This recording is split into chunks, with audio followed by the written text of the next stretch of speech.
aérien. On aura l'occasion de vous présenter ces images-là tout à l'heure, puisque nos correspondants permanents sur place à Yaoundé ont capté quelques images de la veillée à la base aérienne 101. Dr. Barrister Alimen, is it important to see all these images, la mobilisation, si vous voulez?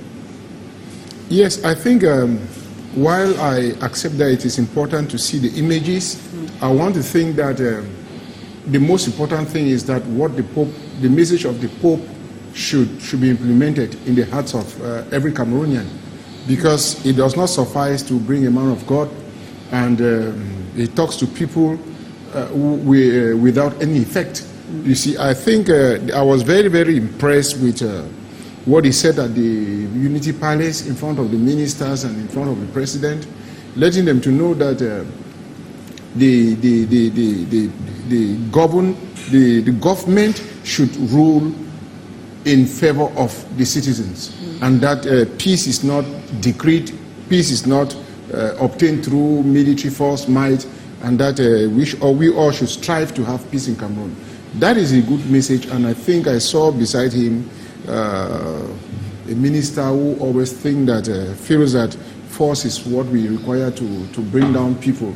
And I saw him very, very humble in front of God, and I think that message that he received should guide the ministers in everything that they do from now henceforth.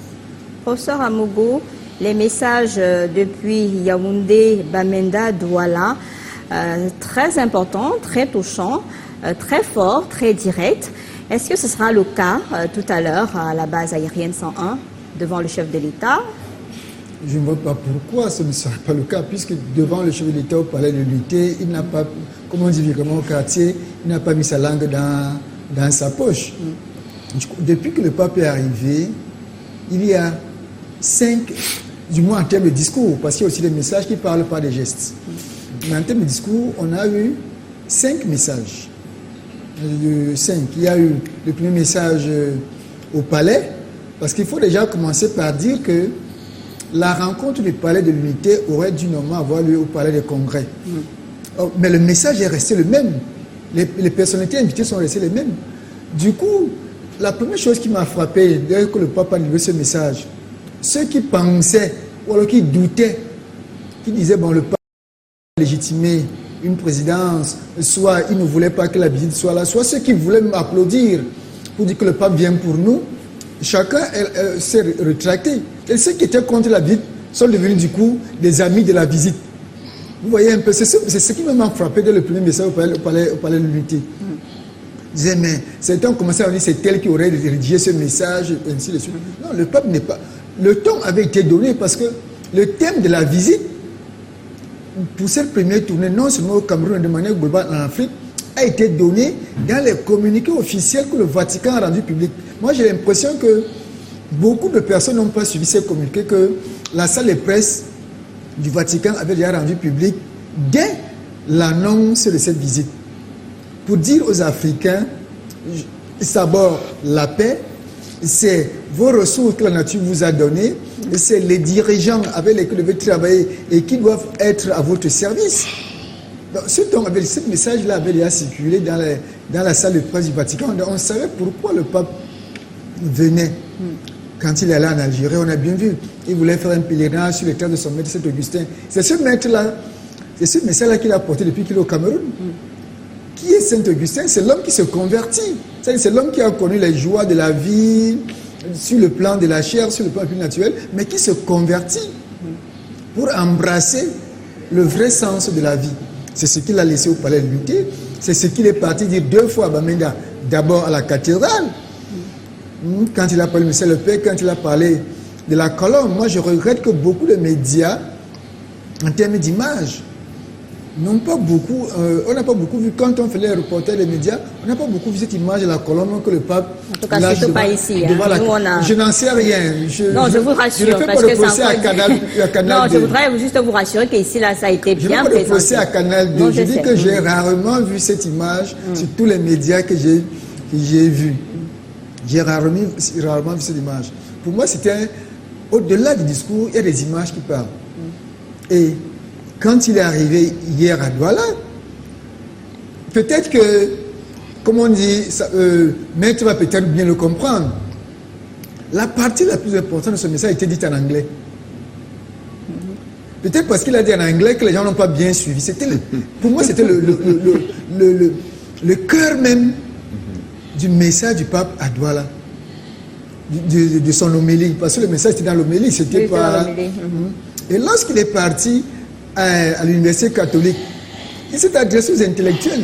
Donc, quelqu'un comme moi, je me sens concerné. Prenez vos responsabilités. Il s'est adressé aux étudiants. Les étudiants, bon, certains, les jeunes dont il parle à Douala, il y a des étudiants parmi. Mais spécifiquement, il ne s'adressait pas à quelques 200 ou 300 étudiants de l'université catholique, parce qu'il ne faut pas que les gens prennent des raccourcis, mais qu'on comprenne qu'il s'adressait à toute personne qui se reconnaît être étudiant, enseignant. Et ce sont ces moments-là que moi je retiens. Non, je ne vois pas pourquoi à Yaoundé aujourd'hui, lors de l'homélie, il va prendre des gants, il va faire des raccourcis, puisque jusqu'ici, il nous a prouvé qu'il n'est pas venu faire des raccourcis. Tout à fait. Et surtout que depuis son arrivée, il y a tellement de messages et on est curieux de savoir ce qu'il va encore dire ce matin parce qu'on a l'impression qu'il a fait le tour. Donc, mais en termes de mobilisation, Irénée, quand vous regardez les images, il y a déjà un monde impressionnant au niveau de la base aérienne 101 en Van à Yaoundé. Et je suis sûre que certains à la maison vont déjà faire des comparaisons avec Douala. Vous avez raison, Lille, c'est vrai.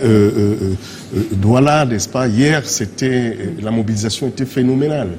Hein, déjà, avec la veillée qu'il y a eu, n'est-ce pas, au stade la veille, c'est-à-dire jeudi, dans la nuit, et tout ce déploiement, je pense on a rarement vu tant de monde, n'est-ce pas, rassemblé pour un événement. Et je comprends d'autant plus que au départ, il avait été question que cette rencontre, que cette célébration eucharistique se tienne à l'intérieur du stade. Et l'archevêque de Douala, Monseigneur Samuel Cléda, avait beaucoup insisté pour que la célébration se tienne plutôt à l'extérieur, pour que, justement, au parking, pour qu'il y ait un maximum de personnes. Vous savez, le stade est limité. C'est peut-être 60 000 ou plus 70 000. 50 000 places, voilà, officiellement. Vous voyez, officiellement, c'est 50 000 Même places. si on exagère, on peut aller à 60 000, mais l'extérieur, on a eu des centaines de milliers de personnes.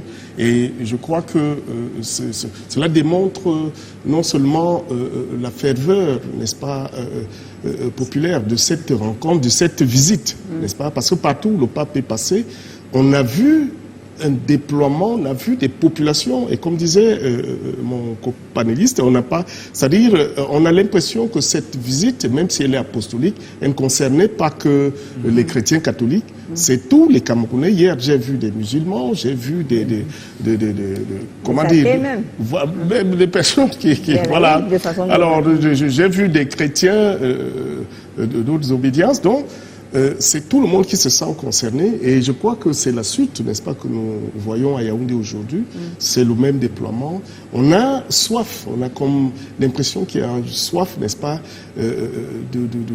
des populations, de savoir qu'est-ce que le pape va dire, qu'est-ce que le pape va nous apporter comme message, comme exhortation. Et cela nous ramène dans le contexte dans lequel, n'est-ce pas, se fait cette visite du pape. Nous savons très bien, n'est-ce pas, qu'au Cameroun, il y a un certain nombre de tensions, il y a des attentes, n'est-ce pas, il y a des frustrations. Donc, cette visite vient à un moment où le peuple vraiment a soif d'une parole de réconfort, d'une parole de réconciliation, d'une parole de paix, d'une parole de justice. Et le pape est venu quelque part, n'est-ce pas, nous apporter cette parole. Même si en même temps, en tant que... c'est-à-dire, il y a la voix prophétique, n'est-ce pas, du pasteur.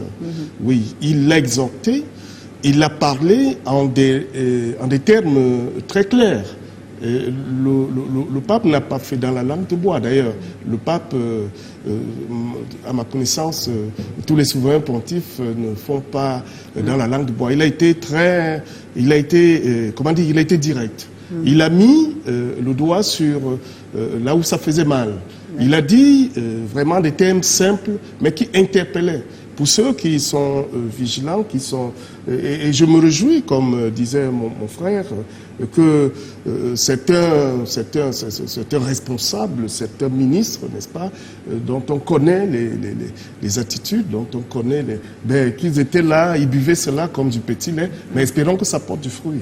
Et on regarde déjà la mise en place au niveau de la base aérienne 101 à Yaoundé en attendant dans quelques minutes l'entrée du couple présidentiel Paul et Chantal Biya pour cette dernière messe au Cameroun de sa sainteté le pape Léon XIV. Après cela, il prendra le vol pour l'Angola. Le décor est très bien planté. Il y a tellement de couleurs. Dr. Barista, is it important at the moment to do the polemic or to focus on the message? Because yesterday they talked about the mobilization was few in Douala and people stay on it and forget about the message. Is it important in the circumstances like that? No, I think that what is important is the message. And we should know that even those who did not go for the church service took the opportunity to watch at home.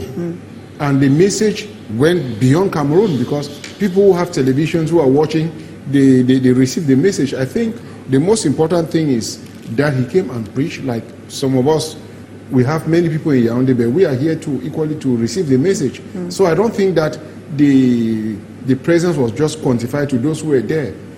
So Mais sauf qu'on faisait la polémique sur le fait que au stade de Japoma, on attendait plusieurs personnes, fidèles, chrétiens et tout. Et on s'est retrouvé avec uniquement, selon ce qui a été diffusé sur la chaîne catholique, 120 000 personnes. Du coup, on a passé la journée sur cette polémique-là. Et on s'est dit, on a finalement oublié le message derrière. Je ne crois pas que 120 000 personnes est petit. Je ne crois pas. Et comme je vous ai dit, nous avons des autres possibilités d'écouter ce message sans y aller. Donc, beaucoup de personnes croyaient qu'il devrait avoir vraiment trop de monde et c'était ont préféré rester à la maison pour observer. Donc, je crois que c'est des alternatives que les autres personnes ont utilisées. Tout le monde était content qu'il soit là, tout le monde a vécu le message et je crois que 120 000 personnes sur une même place n'est pas petit. Donc je suis très content que le pape est venu au Cameroun et vous voyez que des Camerounais, n'importe où là il est parti, des Camerounais vraiment attendaient et l'écoutaient. Parce qu'on sait que, comme mon frère a bien dit, nous traversons des périodes au Cameroun qu'on a besoin de quelqu'un pour nous consoler. Et il est venu, il a parlé. Nous, on espère que lorsqu'il va partir, ce qu'il a prêché ici, que l'État et même les citoyens vont mettre ça en pratique. Et c'est très important, une visite comme celle du pape Léon XIV dans notre pays, le Cameroun. Professeur, vous l'avez trouvé comment depuis son arrivée mercredi jusqu'à ce samedi où il est encore au Cameroun? Finalement, il est camerounais? Oui. Non, je crois que parce qu'il a passé plus de temps. Non, je pense que... Bon. On s'est même demandé, est-ce qu'il a eu le temps de dormir? Parce qu'il était toujours au pas de course. Oui, quand on fait une visite sur 10-15 jours, un peu comme ça a été programmé depuis l'Algérie jusqu'en Guinée équatoriale, on se prépare. C'est quelque chose qui est planifié. Il y a un service logistique. Le Vatican est suffisamment... Monsieur Koula qui travaille très pour l'Église, c'est que ces choses-là sont chronométrées à la virgule près. Donc, le pape est briefé régulièrement. Et je vais même vous dire plus loin. Même étant en visite pastorale, il est briefé régulièrement sur les questions diplomatiques internationales. Ça, il faudrait le savoir. Il y a toute une équipe qui travaille, tout un staff. Donc. Mais et je pense qu'on a tellement bien briefé sur le Cameroun qu'il s'est senti camerounais. Il y a des gestes, moi je vous dis, il y a des gestes que moi quand il baisse, parce que peut-être les gens n'ont pas souvent. Moi, je regarde souvent les petits gestes. Parfois, au moment, si vous suivez, si vous revoyez certaines images au ralenti, quand la caméra sur le pape, parfois c'est même lui-même qui baisse la vitre de la voiture. Il faut bien remarquer. Parfois, c'est même lui-même qui baisse la vitre. Et le gars du col dit, bon, il faut peut-être que ce soit un peu plus haut. Bon, on comprend que c'est pour les questions de sécurité. Parfois, c'est même, vous voyez bien les gestes, on a l'impression sa main qui est en train d'appuyer pour baisser. Donc, il est camerounais. On a bien vu, dans des gestes simples, embrasser une petite, tendre la main à gauche, faire ceci. Et même quand il parle, pourquoi? Il faut savoir qu'il a vécu au Pérou. Donc, c'est un pape qui a une vie pastorale de proximité. Donc, ce n'est pas un pape purement administratif. C'est-à-dire, ce n'est pas quelqu'un qui est purement de la curie romaine. Donc, c'est quelqu'un qui a une vie pastorale de proximité, où on voit le petit chrétien avec lequel on discute le dimanche à la sortie de la messe, où on marche dans les rues. Donc, c'est un pape qui a une vie pastorale. Et ça, on le voyait très bien dans le naturel avec lequel il parle. Comme disait M. Coltoller, il ne cherche pas ses mots. Le langage est le plus... qui s'exprime en plusieurs langues. Le langage est soutenu, mais avec des mots les plus simples. Le langage est soutenu, c'est quand même un intellectuel. Mais les mots sont simples. Donc tout le monde peut comprendre. Donc quand le pape parle, on n'a pas besoin d'avoir bac plus 50 pour comprendre ce qu'il a dit. Et peut-être c'est même ça qui énerve, si je peux m'exprimer ainsi. Parce qu'il est tellement, on dirait au chinois, comme qu'il est direct. On a dit, l'expression, c'est qu'il a tapé sec. Voilà, comme on dit chez nous, il tape sec. Comme on dit vraiment chez nous. Donc, et ça montre, il s'est vraiment fait camerounais dans le naturel. Quand il prend le micro, par exemple, chez les sœurs, ou bien quand il était à l'UCAC, on sent qu'il est naturel. Quand on l'a vu à la grande cathédrale Bamenda, on sent qu'il est naturel. Bon, la messe, c'est autre chose. Il y a la solennité de la célébration eucharistique. Mais lorsqu'il est sorti de cette solennité, de cette majesté, on voit quelqu'un qui est naturel. Donc, quand il sort de l'annonciature, à un moment, il s'était arrêté pour faire les gens n'ont pas vu les images. Il s'était arrêté pour faire des selfies. Donc, il s'était arrêté pour faire des selfies. Donc, parfois, il dit au chauffeur, et ça, c'est important. Et ça aussi, c'est le premier enseignement que nous devons, au-delà de la messe, dans l'image que nous projetons. Moi, la première chose qui m'a frappé, lorsque le pape veut monter dans la Maybach présidentielle qui est devenue la voiture du pape, c'est le chauffeur du pape qui va s'asseoir au volant. Moi, ça m'a beaucoup marqué. Et on voit très bien que... Pourquoi je dis ça? Parce qu'on va se rendre compte que ce chauffeur comprend. Parce que ce sont des chrétiens. Parce que n'oubliez pas que la garde suisse, ce sont des chrétiens. Ils vivent leur vie chrétienne à côté du pape. Donc ils connaissent aussi les attentes des populations vis-à-vis du pape. Je suis sûr qu'on aurait eu un chauffeur du président qui serait passé à une vive allure, qu'on n'aurait même pas compris. Vous voyez un peu. C'est le chauffeur du pape qui conduit la Maybach présidentielle. Et c'est lui qui impose le rythme de la circulation. Pourtant, ce n'est pas un Camerounais. On va se dire, mais ce gars, comment il a pu s'adapter aussi vite?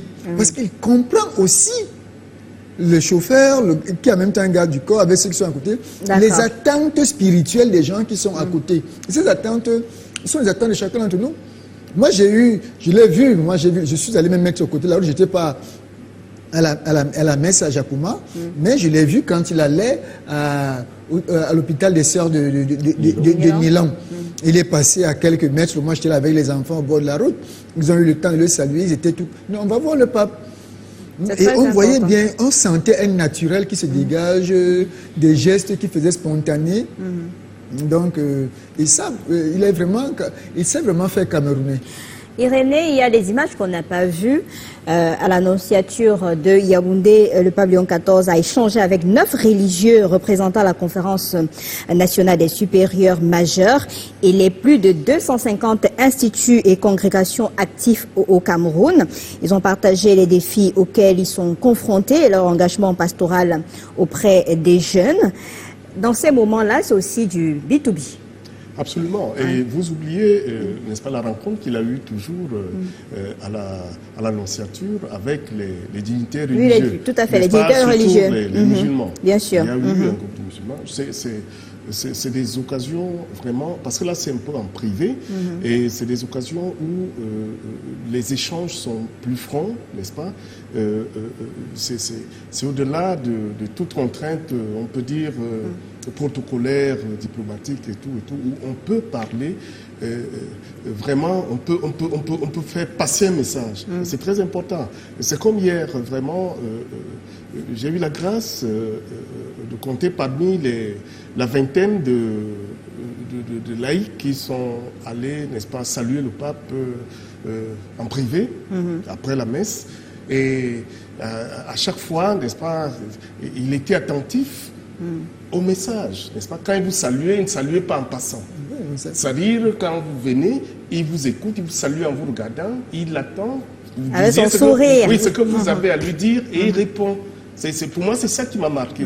C'est-à-dire, c'est cette proximité, c'est cette simplicité aussi. Parce que, quelquefois, on ne s'attend pas à voir, n'est-ce pas, un pape vraiment être attentif, prendre du temps.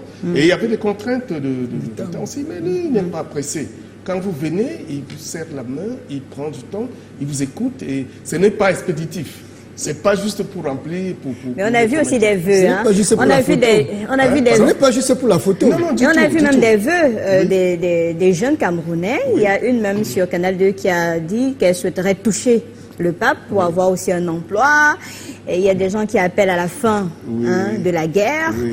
Il y a de l'espérance dans l'air. Oui, ça c'est l'expression de la foi de tout un chacun. Il y en a qui vont peut-être dire, ils vont trouver soulagement, guérison, n'est-ce pas, en touchant le pape et tout. Je pense que le Seigneur est merveilleux et Dieu fait des choses extraordinaires. Ça, c'est clair.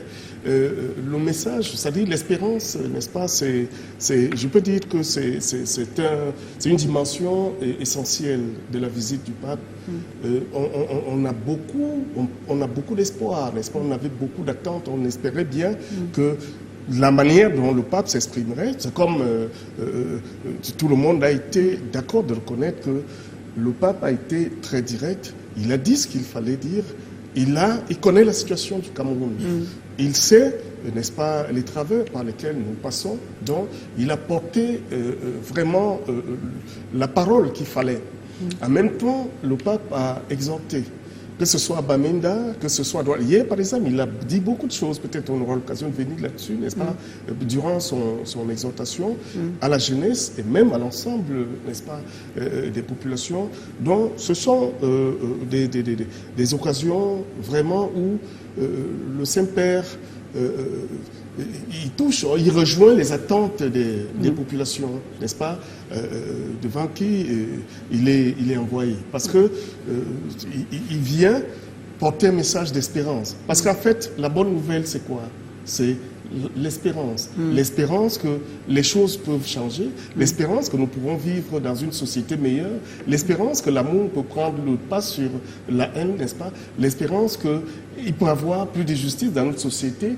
Et je pense que c'est tout ça qui fait bouger les gens, c'est tout ça qui déplace autant de monde, n'est-ce pas, pour poursuivre. Et on regarde donc en image le départ, je crois, du couple présidentiel Paul et Chantal Biya, attendu donc à la base aérienne de Yaoundé, où va se tenir la dernière messe du pape Léon XIV avant son départ pour le Cameroun. Et il faut dire, docteur Barista, ce qu'on a remarqué, c'est que le programme du pape était millimétré. C'est-à-dire que 9h30, c'est 9h30, tellement respecté qu'on s'est demandé mais il prend cette énergie où? C'est ça le fait marquant des grands hommes? Donner un programme et le respecter de façon millimétrée? Of course. And especially coming from somebody who grew up in America. You see? You know, abroad, especially in America that I know a bit about, time is very, very important. People don't play with time. And if you cannot set your target with time, then you will not succeed in life. So I think that him being what he is as a pope, he's a very disciplined person. And when you're disciplined, you respect time. For example, you gave us time here. Bien you see sûr. that most of us, we did Vous well. tous, hein, c'était très- Yes, we did tout à well fait. to come on that time. If we didn't come, the program will not start as we expected. So I think that for you to succeed in life, you must be principled. And when you're principled in life, you must respect things like time. Et la messe, donc, ce sera dans quelques minutes seulement, et ce sera également l'occasion pour Paul Biya de communier avec les fidèles venus à la rencontre du pape Léon XIV. Professeur Amougou, vous qui êtes spécialisé dans tout ce qui est politique, voilà un moment où, des moments rares, on n'a pas eu l'occasion de voir le chef de l'État communier avec des fidèles dans ces dernières années. Aujourd'hui, il y a l'occasion de communier avec des fidèles et avec le pape sur un même lieu. C'est un autre message qu'on passe. Oui, c'est un message. Politiquement. C'est un message qu'on va certainement faire passer, ça c'est évident. Mais en réalité, il faudrait aussi savoir que le chef de l'État vient d'abord comme chrétien. Maintenant, il y aura peut-être les messages politiques après, de revoir et autres. Mais c'est d'abord, il vient d'abord à la messe comme chrétien. Et c'est pour cela, d'ailleurs, même sur le plan protocolaire, qu'il vient et que le célébrant vient à la sacristie. Pourquoi le pape? Parce que les gens vont aussi comment, mais le Paul Biya arrive après. Non, le célébrant vient à la sacristie parce que même si c'est une sacristie spécialement aménagée à la base, le célébrant lui est à la sacristie pour préparer sa messe. Donc le célébrant principal c'est le pape. Donc il attend le chef de l'État. Non, le prêtre, non. Le célébrant commence à préparer. La messe, je parle sous le contrôle de quelqu'un qui était pour l'église. Je suis chrétien catholique. Le célébrant commence à préparer sa messe à la sacristie. Donc, un prêtre qui se respecte, le maître parlait du temps. Maître parlait du temps. Le célébrant commence à préparer sa messe à la sacristie. Donc, le célébrant, lui, est à la messe, à la sacristie pour préparer sa messe. Les fidèles sont en train d'arriver. Il faut bien tenir compte de cela.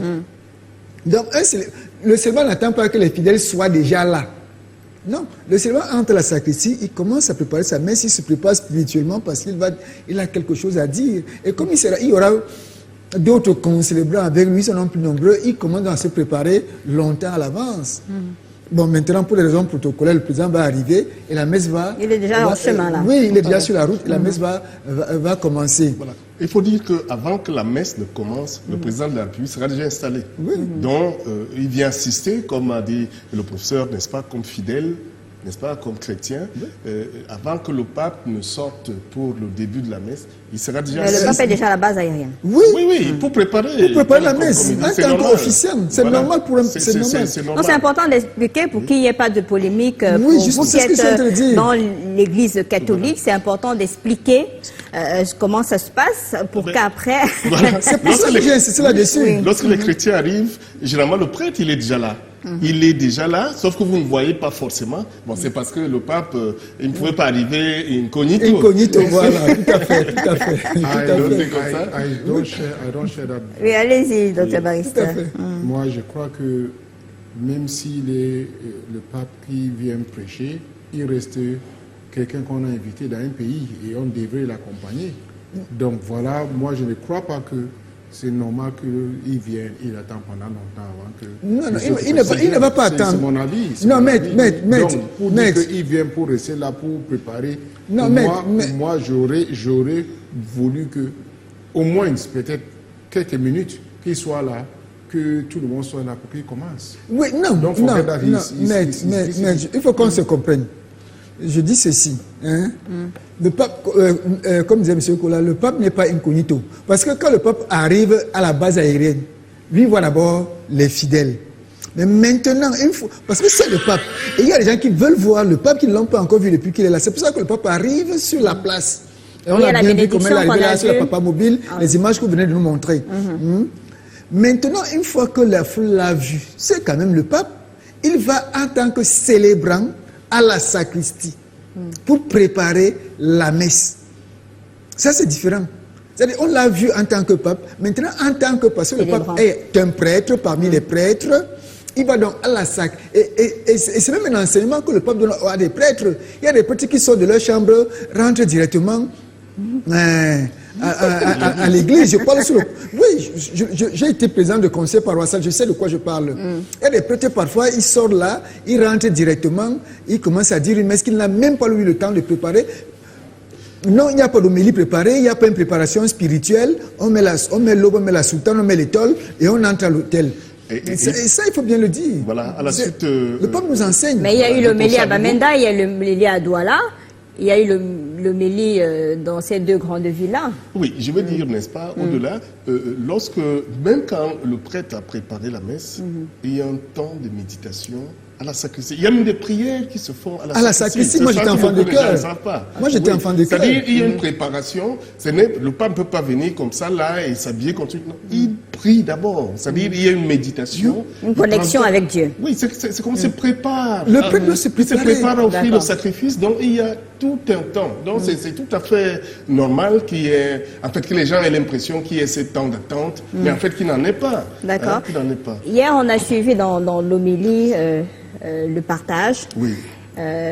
Lutte contre la faim, etc., selon l'évangile, bien évidemment. Et aujourd'hui, on peut s'attendre à quoi? Je te permets, Lille, qu'on revienne un peu sur l'exhortation d'hier, l'exhortation du pape hier.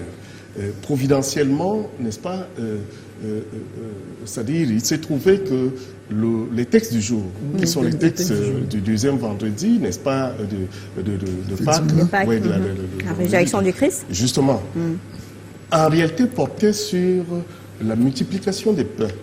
Et vraiment, j'ai été frappé par l'exhortation, par l'homélie du Saint-Père, en réalité, qui nous a interpellés. Jésus demande, parce que nous connaissons bien le contexte, je veux dire, ce passage est tiré de l'évangile de Jean au chapitre 6.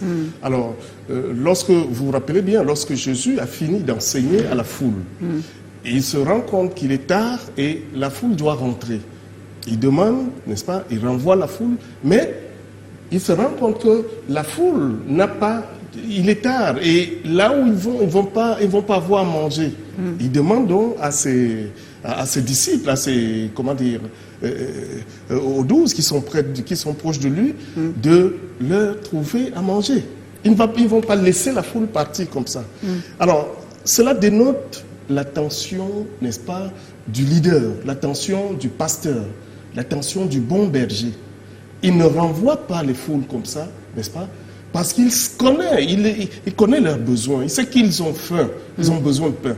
Alors, le pape a dit, en réalité, Jésus demande à chacun de nous de trouver des solutions, de résoudre le problème, Mais alors, cette question s'adresse davantage à ceux qui ont en charge, n'est-ce pas, la gestion de la chose publique, n'est-ce pas, qui sont des responsables, en fait, qui ont en charge la responsabilité socio-politique, n'est-ce pas, de veiller sur le bien-être des populations.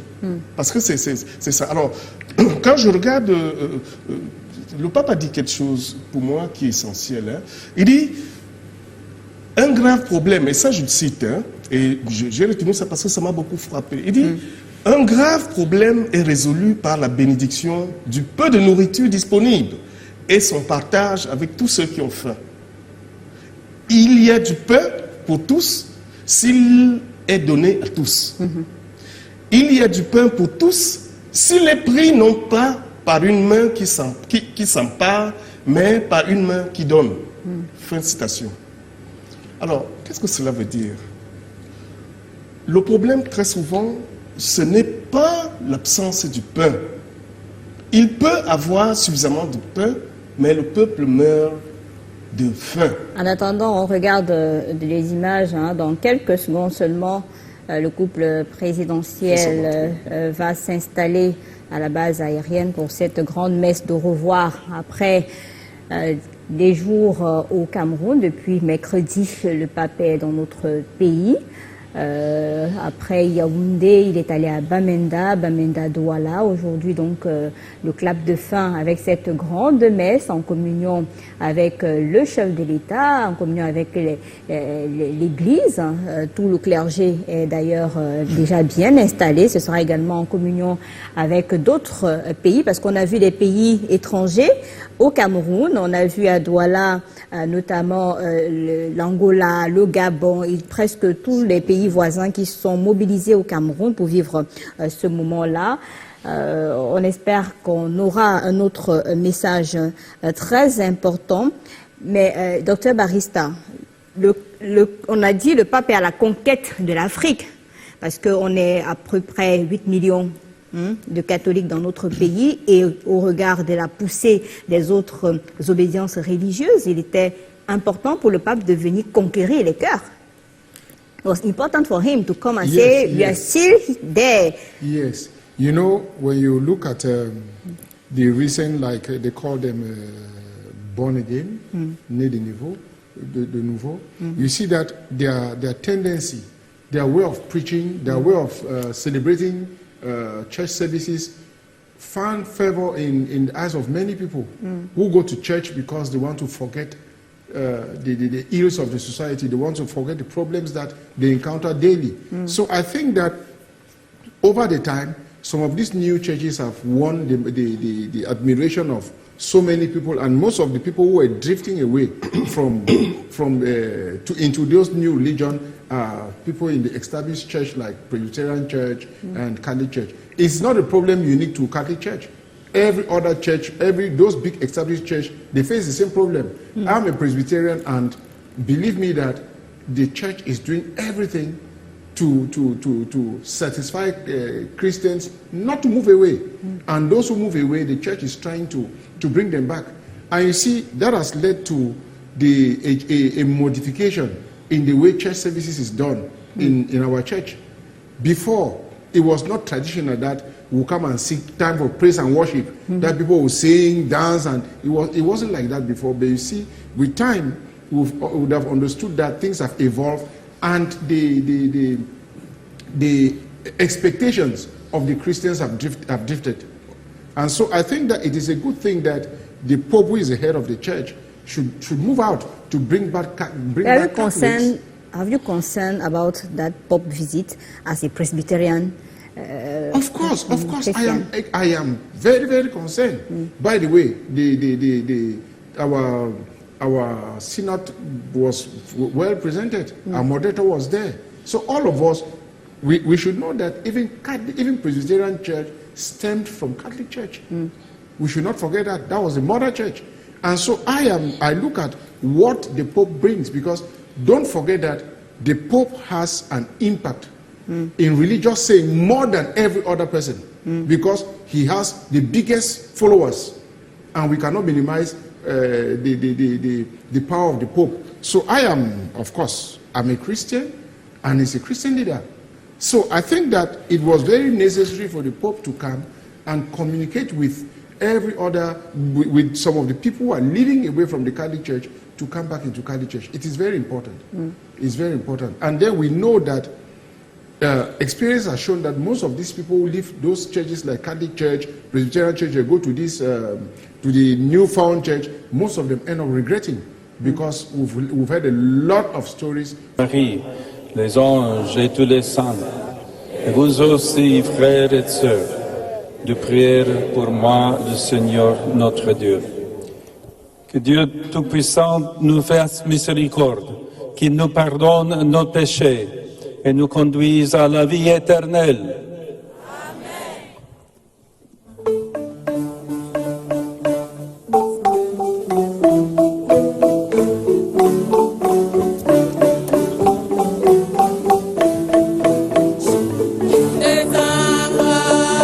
Artemis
One